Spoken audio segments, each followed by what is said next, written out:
بسم اللہ الرحمن الرحیم۔ السلام علیکم ورحمۃ اللہ وبرکاتہ۔ رمضان مبارک کا آخری عشرہ چل رہا ہے۔ اس عشرے کے اندر 24ویں روزے کو میں آپ کو ایک وظیفہ دے کر جاتا ہوں۔ بہت سا آسان اور بہت سا مختصر سا وظیفہ ہے۔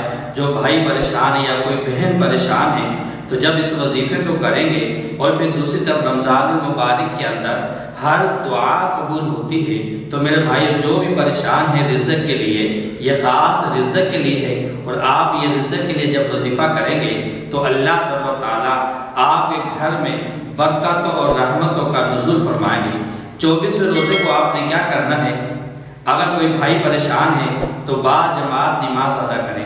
یاد رکھیں کہ جو بندہ با جماعت نماز ادا کرتا ہے اس مہینے کے اندر تو اللہ تعالیٰ ایک فرض کو 70 فرضوں کے برابر فرما دیتے ہیں۔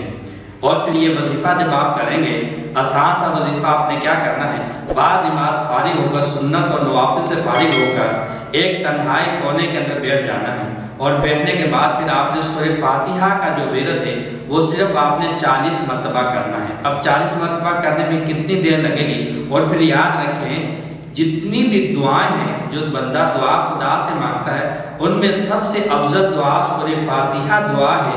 سورہ فاتحہ کا 40 مرتبہ آپ ورد کریں گے، لیکن اول آخر درود پاک پڑھیں گے تو اور زیادہ یہ قیمتی وظیفہ ہو جائے گا۔ اور وظیفہ کرنے کے بعد پھر خدا سے دعا مانگیں اور پھر دیکھیں کہ اللہ تبارک و تعالیٰ آپ کے گھر پر کس طرح رحمتوں اور برکتوں کا نزول فرماتے ہیں۔